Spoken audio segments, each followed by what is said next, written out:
జనవరి 25వ తారీఖున రథసప్తమి పర్వదినం సందర్భంగా 7 వాహనాలపై స్వామివారు ఆలయ మాడవీధుల్లో విహరిస్తారు. భక్తులకి దర్శనం కూడా ఇస్తారు. సూర్యప్రభ వాహనం ఉదయం 5:30 నుండి 8 గంటల వరకు, చిన్నశేష వాహనం ఉదయం 9 నుంచి 10 గంటల వరకు, గరుడ వాహనం ఉదయం 11 నుంచి మధ్యాహ్నం 12 గంటల వరకు, హనుమంత వాహనం మధ్యాహ్నం 1 గంట నుంచి 2 గంటల వరకు, చక్ర స్నానం మధ్యాహ్నం 2 నుంచి 3 గంటల వరకు,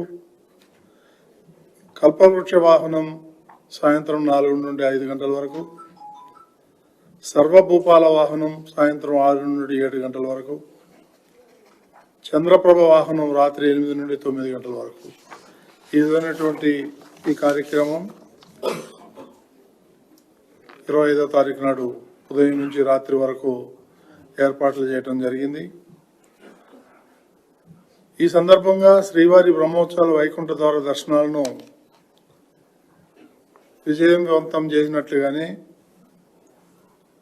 ఈ రథసప్తమి వేడుకలను కూడా అంగరంగ వైభవంగా నిర్వర్తించేందుకు తిరుమల తిరుపతి దేవస్థానం, అట్లాగే జిల్లా యంత్రాంగం, పోలీసు యంత్రాంగం వీళ్ళందరూ కూడా సమిష్టిగా కృషి చేస్తూ ఉంది. గతంలో లాగానే శ్రీవారి ఆలయం భక్తులకు రద్దీని దృష్టిలో ఉంచుకొని సామాన్య భక్తులకు అత్యంత ప్రాధాన్యత ఇచ్చేందుకు గాను జనవరి 25న శ్రీవారి ఆలయంలో ఆర్జిత సేవలు, ఈ ప్రివిలేజ్ అండ్ ప్రోటోకాల్ మినహా మిగిలిన సేవలన్నీ కూడా రద్దు చేయడం జరిగింది. ఎక్కువ మంది భక్తులకు శ్రీవారి దర్శనం కల్పించాలనే ఉద్దేశంతో తిరుపతిలో జనవరి 24 నుండి 26వ తేదీ వరకు స్లాటెడ్ సర్వదర్శనం టోకన్లను రద్దు చేయడం జరిగింది. అదేవిధంగా రథసప్తమి రోజు భక్తులకు పంపిణీ చేసేందుకు 14 రకాల మెనూ తయారు చేయడం జరిగింది. గ్యాలరీలో భక్తులందరికీ 52 ఫుడ్ కౌంటర్లు ఏర్పాటు చేయడం జరిగింది. దాని ద్వారా ఉదయం నుండి రాత్రి వరకు నిరంతరాయంగా అన్నప్రసాదాలు భక్తులకి అందజేయడం జరుగుతుంది. వివిధ విభాగాలతో పాటు మాడవీధుల్లో భక్తులకు అన్నప్రసాదాలు, పానీయాలు పంపిణీ చేసేందుకు దాదాపు 3700 మంది శ్రీవారి సేవకులను వారి సేవలను వినియోగించుకోవడానికి సన్నద్ధమవుతున్నారు.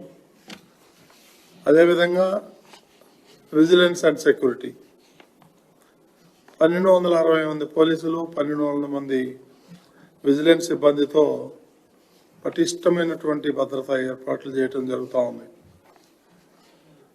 భద్రతకు సంబంధించి standard operation ప్రొసీజర్ని అనుసరిస్తున్నాం.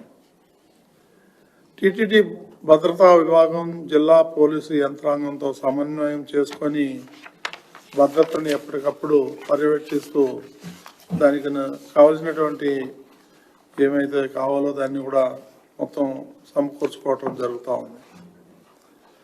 Public address system ద్వారా, అంటే మైకుల ద్వారా అక్కడ ఉన్నటువంటి భక్తులకి ఎప్పటికప్పుడు సూచనలు, సలహాలు ఇస్తూ ఉంటాం. భక్తులందరూ కూడా అధికారులు ఇచ్చే సలహాలను పాటించి ఈ కార్యక్రమాన్ని దిగ్విజయంగా చేయాల్సిందిగా భక్తులందరినీ కోరుతున్నాం. గత సంవత్సరం చూస్తే 1000 ట్రిప్పులు బస్సులు నడవగా ఈ సంవత్సరం భక్తులను రద్దీలోని దృష్టిలో ఉంచుకొని 2300 ట్రిప్పులకు నడిపేందుకు చర్యలు మన అధికార యంత్రాంగం తీసుకుంటున్నారు. అదేవిధంగా గతంలో లాగానే సాంస్కృతిక కార్యక్రమాలు ఏవైతే ఉన్నాయో శ్రీవారి వాహన సేవలు ఎదురుగా ఆకట్టుకునేలా సాంస్కృతిక కార్యక్రమాలు కూడా ఏర్పాటు చేయడం జరిగింది. వాహన సేవల ముందు 56 రకాల నృత్య ప్రదర్శనలు ఇవన్నీ కూడా మంచి కల్చరల్ ప్రోగ్రామ్స్ కూడా 1000 మంది కళాకారులతో ప్రదర్శన ఇచ్చేందుకు ఏర్పాట్లు చేయడం జరిగింది.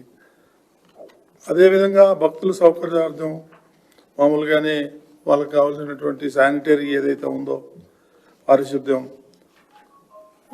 అదేవిధంగా గ్యాలరీలో ఏమైనా వ్యర్థాలు ఉంటే అది వెంటనే తొలగించేందుకు కూడా ఒక 590 మంది సిబ్బందిని ఏర్పాటు చేయడం జరిగింది. వాళ్ళు ఎప్పటికప్పుడు దాన్ని పరిసర ప్రాంతాలంతా కూడా శుభ్రంగా ఉంచడానికి ప్రయత్నం చేస్తారు. అదేవిధంగా భక్తులకు అత్యవసర సేవలు అందించేందుకు వీలుగా వైద్య సిబ్బంది, మందులు, అంబులెన్సులు, వాహనాలు సిద్ధంగా ఉంచడం జరుగుతుంది. రథసప్తమి సందర్భంగా టీటీడీ కల్పించిన సదుపాయాలను వినియోగించుకుని భక్తులందరూ సంయమనంతో వాహన సేవలను వీక్షించి స్వామివారి కృపా కటాక్షాలను పాత్రులవ్వాలని ఈ సందర్భంగా భక్తులందరికీ విజ్ఞప్తి చేస్తున్నాం. అదేవిధంగా ప్రపంచవ్యాప్తంగా శ్రీవారి భక్తుల కోసం ఎప్పటికప్పుడు ఎస్వీబీసీ ఛానల్ ద్వారా లైవ్ టెలికాస్ట్ చేయడం జరుగుతుంది. ఇక్కడికి రాలేని వాళ్ళు అందరూ టీవీల్లో వీక్షించాలని, శ్రీవారి మన్నలు పొందాలని చెప్పేసి ఈ సందర్భంగా యావత్ భక్తులందరికీ కూడా టీటీడీ తరఫున విజ్ఞప్తి చేయడం జరుగుతూ ఉంది. ఏమన్నా డౌట్స్ ఉన్నాయండి? 2.5 లక్షలు వస్తారండి మీకు ఎక్స్పెక్ట్ చేస్తాం.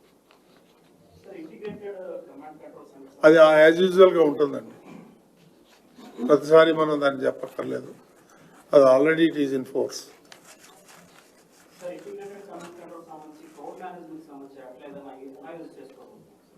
ఏమండి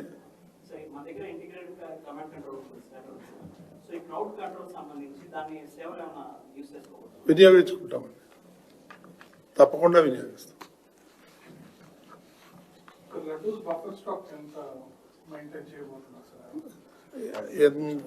5 లక్షల లడ్డు స్టాక్ పెడుతున్నాం. దానికి ఏమీ ఇబ్బంది ఏమి లేదు. భక్తులకి కావలసిన అన్ని లడ్డూలు ఇవ్వటం కూడా జరుగుతుంది.